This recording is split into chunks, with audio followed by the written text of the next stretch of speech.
अब रेस्ट क्या है, मोशन क्या है, मोशन से 3 मीटर दूर रह जाती है। तो इसका मतलब उसने मोशन कैसे कि अगर कोई भी चीज एक सीधी रेखा में एक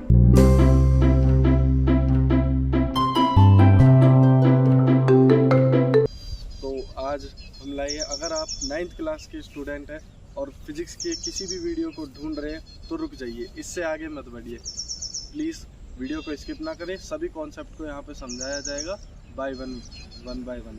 ओके, तो आज हम पढ़ेंगे चैप्टर 8 एनसीईआरटी का मोशन।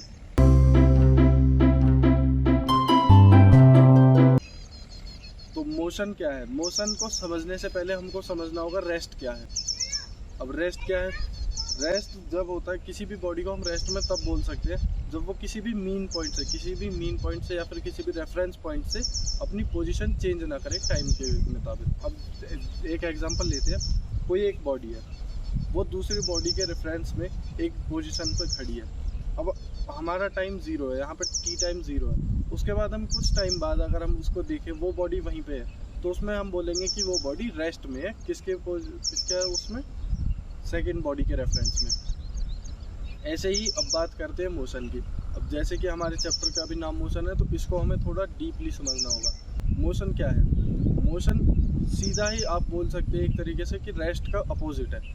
रेस्ट में क्या हो रहा था, एक बॉडी दूसरे रेफरेंस पॉइंट के हिसाब से अपनी टाइम के हिसाब से अपनी पोजीशन चेंज नहीं कर रही थी। लेकिन अगर मोशन की बात करें तो मोशन में टाइम के हिसाब से जो बॉडी है वो अपनी पोजीशन चेंज करती है। कैसे करती है, अब अगर टी टाइम 0 पे कोई बॉडी 5 मीटर अवे है मेरे से, और उसी के बाद कुछ टाइम बाद वो बॉडी मेरे से 5 मीटर अवे है मेरे से, और उसी के बाद कुछ टाइम बाद वो बॉडी मेरे से मोशन किया, तो इसको बोलते हैं हम मोशन। अब मोशन 3 प्रकार के होते हैं, लीनियर मोशन, सर्कुलर मोशन और ऑक्सिलेटरी मोशन।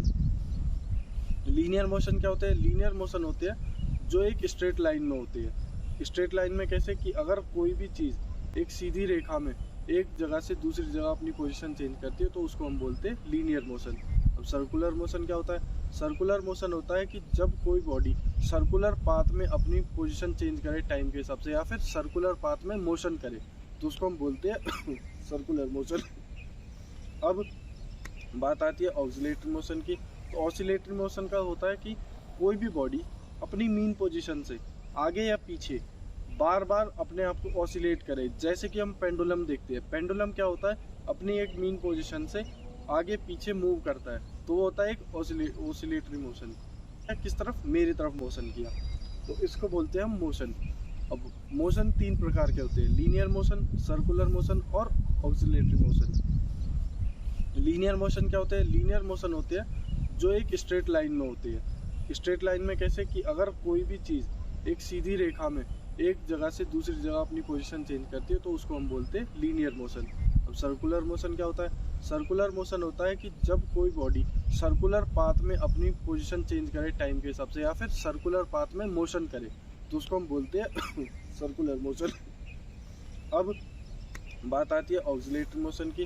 तो ऑक्सिलेटरी मोशन का होता है कि कोई भी बॉडी अपनी मीन पोजीशन से आगे या पीछे बार बार अपने आप को ऑसिलेट करे। जैसे कि हम पेंडुलम देखते हैं, पेंडुलम क्या होता है, अपनी एक मीन पोजीशन से आगे पीछे मूव करता है, तो वो होता है एक ऑसिलेटरी मोशन। तो अब हमारा मोशन के बाद आता है टॉपिक फिजिकल क्वांटिटीज़।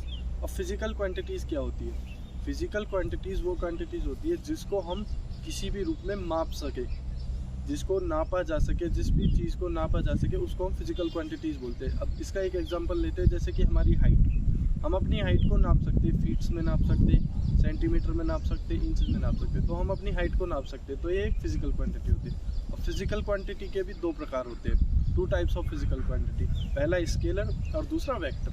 तो अब स्केलर क्वांटिटी क्या होती है, स्केलर क्वांटिटी होती है जिसमें सिर्फ मैग्नीट्यूड हो, डायरेक्शन ना हो।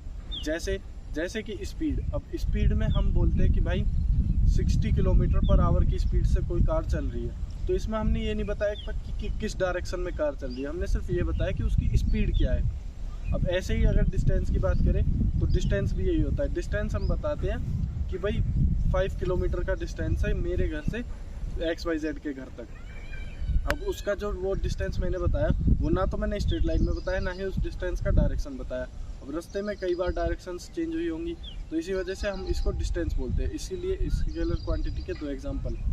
अब बारी आती है वेक्टर क्वांटिटी की। तो वेक्टर क्वांटिटी क्या होती है? वेक्टर क्वांटिटी होती है जिसमें मैग्नीट्यूड तथा डायरेक्शन दोनों हो।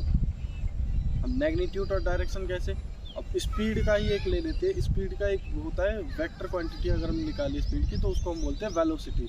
वेलोसिटी में क्या होता है, हमको दिया होता है कि किस स्पीड से और किस डायरेक्शन में। अब अगर मैं बोलता हूँ कि 5 किलोमीटर पर आवर की स्पीड से कोई बंदा नॉर्थ की डायरेक्शन में जा रहा है, तो इसको हम बोलेंगे वेलोसिटी।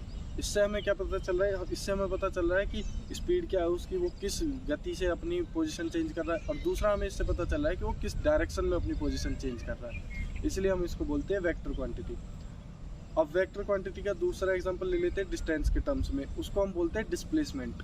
डिस्प्लेसमेंट क्या होता है? डिस्प्लेसमेंट होता है कि कोई बंदा किसी एक पोजीशन से दूसरी पोजीशन तक गया, उसने कोई सा भी पाथ यूज़ किया हो, लेकिन हम उसकी फाइनल और इनिशियल पोजीशन में एक स्ट्रेट लाइन ड्रॉ करेंगे, और जो स्ट्रेट लाइन होगी उसी को हम डिस्प्लेसमेंट बोलेंगे। क्यों उस स्ट्रेट लाइन को क्यों बोलेंगे हम? क्योंकि स्ट्रेट लाइन में हम डायरेक्शन इजीली बता सकते हैं।